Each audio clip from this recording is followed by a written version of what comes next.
அந்த ஒரு ஜீவன் என்ன ஓகே இந்த பையன் சொல்லனா இந்த மேடையில் நான் இல்லை. நான் வேணால் இப்போவாது பரவாயில்ல, ஏதோ சட்டைக்கிட்ட போட்டு கொஞ்சம் பார்க்குற மாதிரி கொஞ்சம் உருவமாக இருக்கேன். நான் ஒரு 21 வயசு எப்படி இருந்திருப்பேன் பாருங்கள். என்னை பார்த்தா ஒரு டைரக்டராக மதிக்க மாட்டாங்க.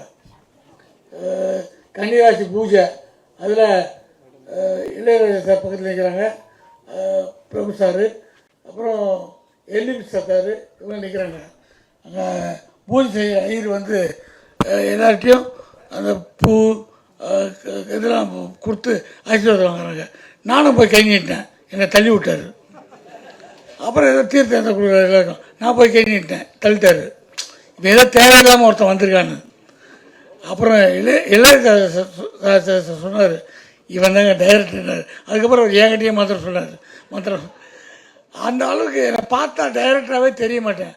அப்படி ஒரு உருவம் இருந்த என்ன, இவன் ஒரு டைரக்டராக ஒரு கதை சொல்கிறான், இவன் நிச்சயமாக ஒரு நல்ல படம் எடுப்பார் நம்பி எனக்கு காட்சிட்டு கொடுத்தாருல, அந்த தெய்வத்தை நான் ஜென்மத்துக்கு மறக்க மாட்டேன். அற்புதமான மனிதர்.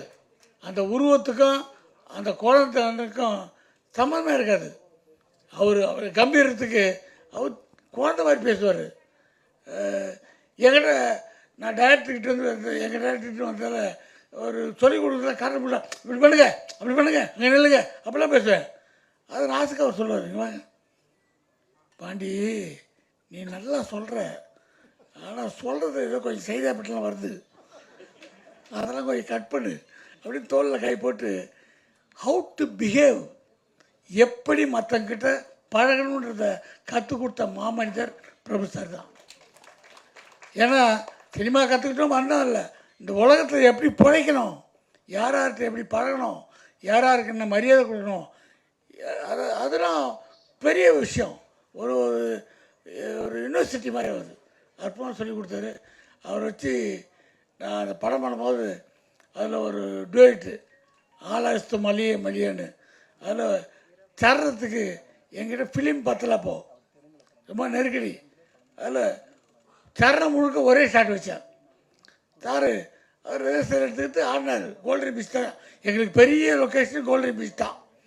கோல்டன் பீச்லாம் எடுக்கிறீங்களா அப்படின்வாங்க. அப்போ அவ்வளோ பெரிய ஷூட்டிங்கு அங்கே எடுத்தேன். 2 சரணமும் ஒரு ஷாட்டு எடுத்தாச்சு. வந்து அதை எடிட்டிங்கில் வச்சு பார்த்தா அது சிங்க் ஆகலை, பேட்ரி கொஞ்சம் லோவாக போட்டிருக்காங்க, பேட்ரி மாற்றலை அப்போ இருந்த பர்மிக்கு. அப்போ சிங்கு பாட்டு முடிஞ்சு போச்சு, டான்ஸ் ஆடி அதுக்கப்புறம் சவுண்டு கொஞ்சம் இருக்குது. ஐயா பிரச்சனைட்டு அதை பார்த்து ஒரு நாளைக்கு அப்புறம் அந்த ஒரு 6 ஃப்ரேமை ஃப்ரீஸ் பண்ணி, அடுத்த ஃப்ரேம்லேயே ஒரு 6 ஃப்ரேம் ஃப்ரீஸ் பண்ணி அந்த ஃப்ரீஸும் மிக்ஸ் ஒரு டிசால்வ் மாதிரி பண்ணி விட்டோம். அது இதுலேருந்து அது மாறும்போது ஃப்ரீஸாக வரும். அப்பா அப்படின்னு தப்பிச்சோம். தியேட்டரில் அதை பார்த்தோன்னே அந்த ஷாட்டை நாங்கள் தப்பு பண்ணதான் அட்ஜஸ்ட் பண்ணியிருக்காங்க. அந்த ஷாட்டுக்கு கிளாப்ஸுங்க என்னையா அது தப்பாக கண்டுபிடிச்சாங்க ஜனப்படா விசில் பறகுது. என்னென்னா போன தருணத்துலேருந்து அடுத்து பல்லவி மாறும்போது பிரபு சார் காஸ்டியூம் சேஞ்சு வேறு ஷர்ட்டில் வராரு, அதுக்கு விசில் பறகுது. ரசிகை கூப்பிட்டேன், ஏன் கை தட்டிங்க, தலைவர் சட்டை மாத்தினார்ல அந்த டிசைனில். அப்படி ஒரு ரசிகர்களை பெற்ற ஒரு சூப்பர் ஹீரோ, ஒரு பண்பாளர். அவர் இன்னைக்கு வரைக்கும் பாண்டி அப்படின்னு ஃபோன் எடுத்தோன்னே அந்த உரிமையோடு கூப்பிட்ற குணம் அதை மறக்க முடியாது. நான் டைரக்ட் பண்ணது பிரபு சாரை, அவர்கிட்ட கற்றுக்கிறது நிறையா. அதுக்கப்புறம் அவங்க அப்பா கூட நடித்தேன். நடிகர் தளத்தோட தாய்க்கர் தளத்தில் நடிக்கிற வாய்ப்பு, இதெல்லாம் எனக்கு சோகங்கள் வரும்போது நினச்சி பார்த்துக்குது. எவ்வளோ பெரிய லக்கு நமக்கு, யோசிச்சு பாருங்கள். நடிகர் திலகம் எனக்கு அப்பா, நாட்டிய பேரொழி பத்மினி அம்மா எனக்கு அம்மா, இவங்களுக்கு நான் புள்ள. இப்படி ஒரு காம்பினேஷன் பிறக்குமா? யோசிச்சு பார்த்தாலும் நடக்குமா? இதெல்லாம் நடந்திருக்கு.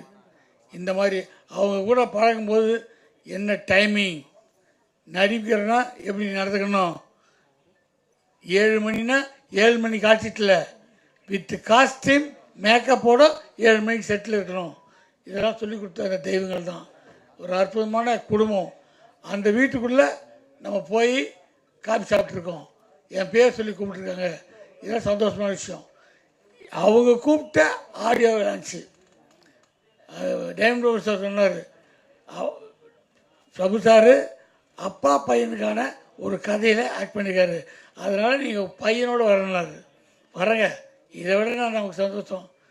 நான் பையனோடு மட்டும் வரலைங்க, என் பேரனையும் கூப்பிட்டு வந்திருக்கேன்.